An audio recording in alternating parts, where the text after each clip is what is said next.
You know, there's a lot of famous little people in Hollywood that has made a big name for themselves.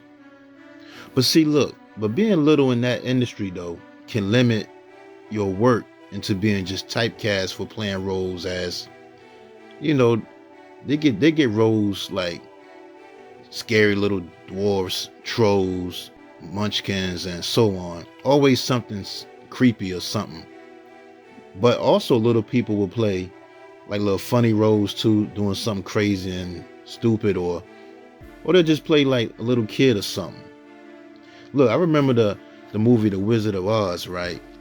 Did y'all know that movie was ranked as one of the scariest movies of all time? I never looked at it like that. I mean the Wicked Witch of the West, whatever, East, whatever, but I didn't think the movie was scary. But anyway, now according to an article from Hollywood Reporter, right, the Wizard of Oz movie had over 100 little people that they found from poor farmers who had no use for offspring they couldn't put to work. And there were rumors from the staff that worked on the movie The Wizard of Oz that said that a lot of those little guys that played the munchkins and everything, they got drunk and wasted every night and engaged in orgies. Wow. Even Judy Garland, who played Dorothy in The Wizard of Oz, stated in a 1967 interview, look, she claimed that, she said she called them little drunks who got smashed every night and had to be rounded up in butterfly nets. Wow. But some of the little actors in that movie, The Wizard of Oz, did some interviews and said it wasn't true. It was a lie. And another thing is, they say they don't get paid that much. They said the little people in that movie industry don't get paid that much when it comes to the roles. They're not treated fair in the TV world, even though they bring high ratings. They said the dog Toto in The Wizard of Oz got paid more than them every week. Wow. I think the dog Toto was making $125 a week, and they was paying the little munchkins and everything like $50 a week. But you know, Tony Cox is one of my favorite short actors, especially when he played in the movie I'm Gonna Get You Sucker, when he was hiding in the big hats. And in Martin, he played in the Martin episode when they jumped Tommy by Bushwood Bill and his crew.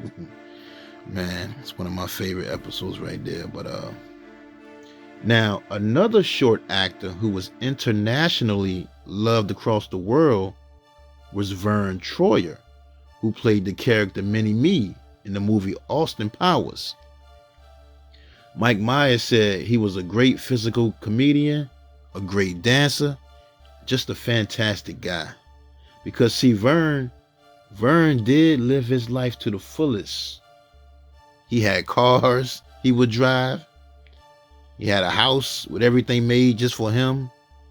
He was popular on social media, and the women loved him. But see, the thing is though, people don't realize what people that size go through, which can lead to them having serious physical and mental health issues. Because Verne wasn't even supposed to live past his teens with his rare condition. And for Verne's life to end the way it did, it's just sad, man. Because all of the demons he had to deal with, man, it's just tragic, man. Let's get into the story of Verne, right?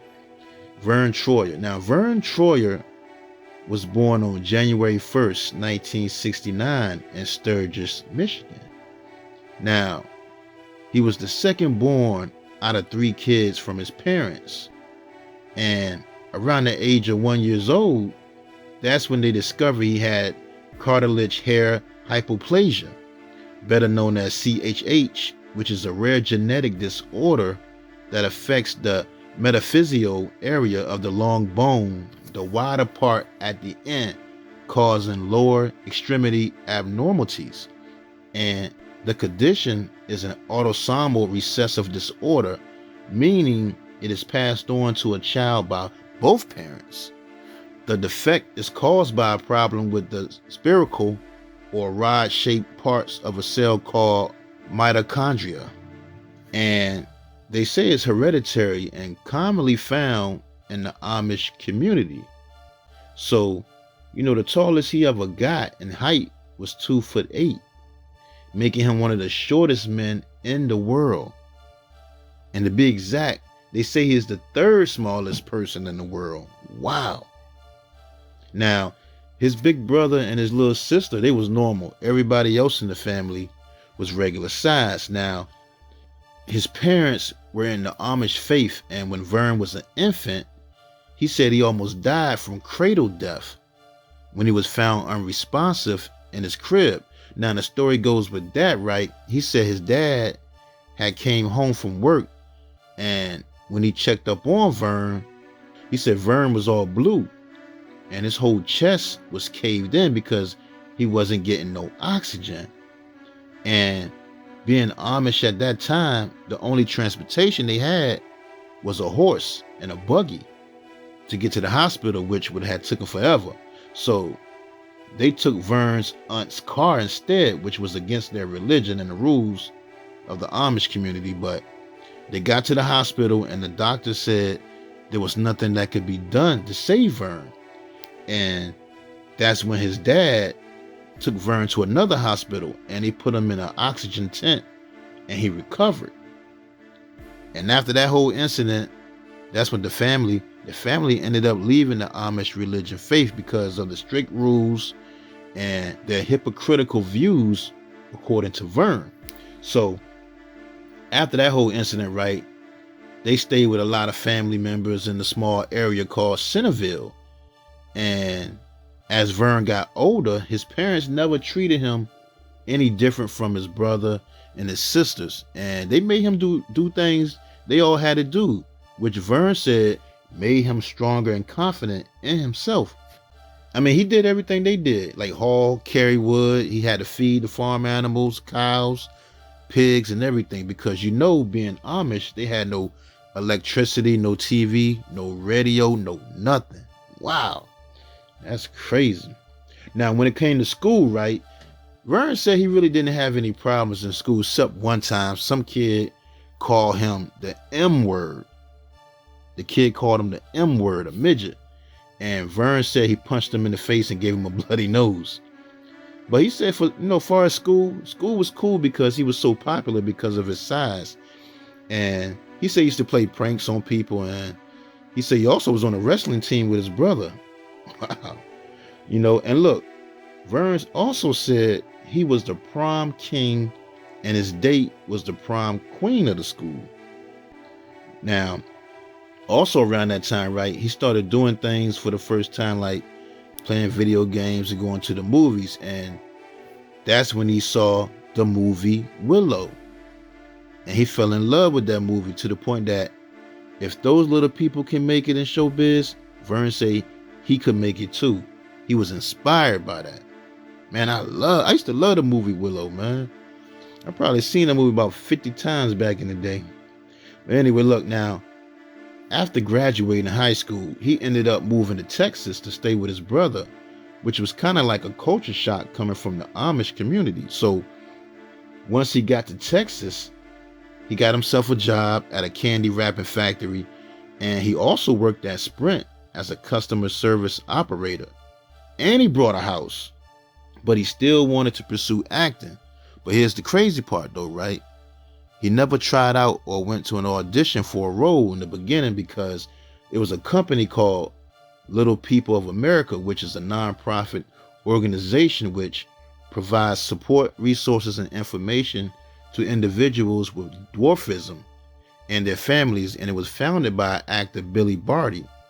So one of Verne's friends, they worked for that company, and his friend told Verne that they needed somebody short to be a stunt double for a 9-month-old baby named Baby Bink in a movie called Baby Days Out.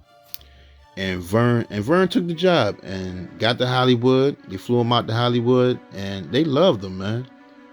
And then that's when he started to land more roles like Dunstan Checks In, Jingle All the Way with Arnold Schwarzenegger, and Sinbad. He was in Pinocchio's Revenge. He played Pinocchio's miniature double in that movie. He was in Men in Black with Will Smith and Tommy Lee. And he was in a bunch of movies, but one movie in 1999 will really change his life and make him a star. And that's Austin Powers as the character Mini-Me.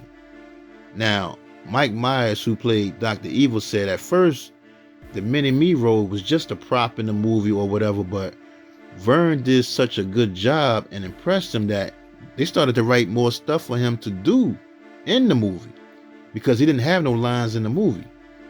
And look, the movie was a hit. Austin Powers, The Spy Who Shagged Me, grossed over $300 million in the box office. Plus, they won an MTV Movie Award for Best On-Screen Duo. Now a well-known celebrity, now he's popular and famous, right? That's when everybody wanted him for a role.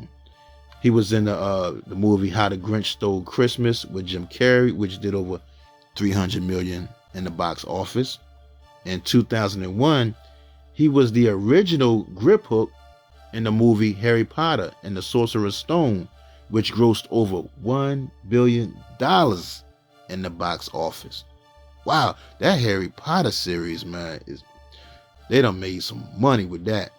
Then, in 2002, him and Mike Myers did Austin Powers and Goldmember with Beyonce, which also grossed over $300 million in the box office.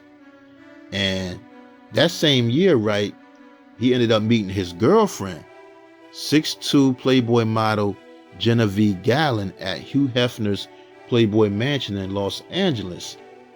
And, but months into the relationship, Verne almost died of alcohol poisoning after they had broken up, but they ended up getting back together. Verne had a real bad drinking problem, y'all. He had a real bad drinking problem. Then look, in 2004, they had got back, and then in 2004, they got married. Verne ended up marrying model Genevieve Gallen, but the marriage didn't last long because less than 24 hours, she filed for a divorce. Less than 24 hours, she filed for a divorce, claiming that Verne was an alcoholic and a sex addict, and he physically abused her. Wow. She said he was a sex addict and they would have sex up to 10 times in a single day. And they'll do it for like 45 minutes. And she said Verne would just keep going and going until she orgasm and orgasm. Verne crazy, man. She also stated that so many women used to throw themselves at Verne all the time, in which she didn't like. And she also said that she wasn't accepted by his friends because they believed she was only dating him for his fame. But they say after they broke up, Verne was so heartbroken, man, and never the same, and almost drank himself to death again. Now, that same year, right, Verne did appear in Eminem's D12's video called My Band. In 2005, Verne was on a reality show called A Surreal Life Season 5 with the Brat, China, the female wrestler was on there. Peter Brady was on there from the Brady Bunch. But I remember that episode. I remember watching that. And I remember Verne was drunk and naked on the scooter. And he ended up peeing in the corner. He peed in the corner, man. Verne was a wild boy, man. I also remember seeing him in the Ludacris video called Number One Spot around that time also. Now, in 2007, Verne dated actress Renee Schreider, who y'all probably know from the shows True Blood and New Girl, right? And they also met at a New Year's Eve party thrown by Hugh Hefner at his Hollywood mansion also. You meeting all his girls there at Hugh Hefner's house. Now, she said, Renee Schreider, right? Now, she said she initially felt no attraction for Verne, and when he asked for her number at the party, she gave it to him as a joke. But he called her the next day and she agreed to meet him out of curiosity. And then that's when she ended up falling in love with him, according to her. Now, she said there was two sides to Verne. She said one side, he's fun. He's a silly man with a great sense of humor who is lots of fun to be around. Now, on the other side of Verne, right, she says horrible. He's a mean-spirited person who is angry at the world and drinks himself close to death to forget how depressed he is. And she claimed he was a nightmare to live with because he refused to do anything for himself and he will order her around like a slave. Wow. Now, here's the crazy part though, right?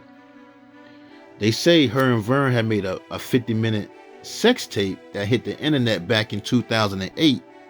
And she was the one that leaked it to TMZ though. She leaked it to TMZ in the public and tried to make some money off it. And a guy named Kevin Black, who's the same guy who did the deal for Paris Hilton's sex tape in 2003, tried to sell the video. But that's when Verne and his lawyers sued TMZ and Kevin Black and an online rental company called Sugar DVD for invasion of privacy and copyright infringement. Wow. That's crazy. Now, that same year, right, Verne was also on the 6th season of the reality show called Celebrity Big Brother. And I remember Coolio being on there and LaToya Jackson, just to name a few, they was on there. And I remember in one of the episodes, Verne was wild, man. Verne ran his scooter right into the door. Hey, yo, Verne was a funny dude, man. But that same year, right, 2008, he also played in a movie called Love Guru as a professional hockey coach with Mike Myers. I think Jessica Alba was in there. A couple other people was in there too. Now, in 2009, he appeared in the Oscar-nominated movie called The Imaginarium of Dr. Parnassus as Percy. Now, that same year, right, he ended up dating a former beauty queen from Minnesota named Yvette Monet, who had to get a restraining order on Verne, claiming that she was afraid for her life because Verne owned a gun and he was stalking her. Wow. Now, after that whole little thing, Verne eventually realized he had a severe drinking problem and went to rehab twice. Now, in May 2015, Verne and his current girlfriend, actress Brittany Powell, who was on the shows Airborne, Boy Meets World, and Friends, right? Her and Verne was on a reality show called A Celebrity Wife Swap with Pittsburgh Steelers wide receiver Hines Ward. I remember seeing that too. Now, in 2017, Verne fans became concerned and started to worry about him after a couple posts he had put on social media, right? Now, he posted that he has been battling alcohol addiction for some time and he planned on checking himself into a treatment center to get the help that he needs. And he was going through it. He's trying to deal with it. He had a history of alcohol abuse and depression that people didn't know about. But on April 21st, 2018, Verne Troyer died, and his death was ruled a suicide by alcohol poisoning, which caused multiple organ failure. Now, the story goes, right, they say just weeks before his death, Verne was hospitalized after a friend called the police because Verne was extremely upset, drunk, and suicidal. Then they say Verne called 911 himself and told dispatchers he wanted to die.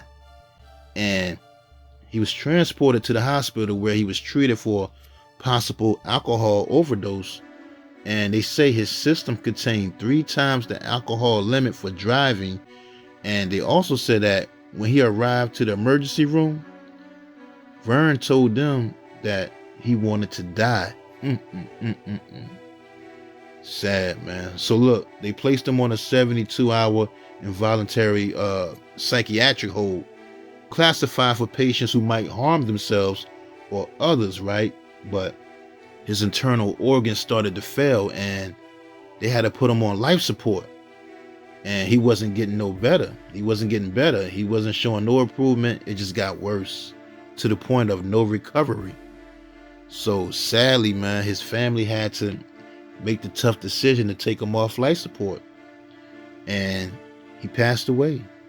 Sad, man. Terrible way he went out, man.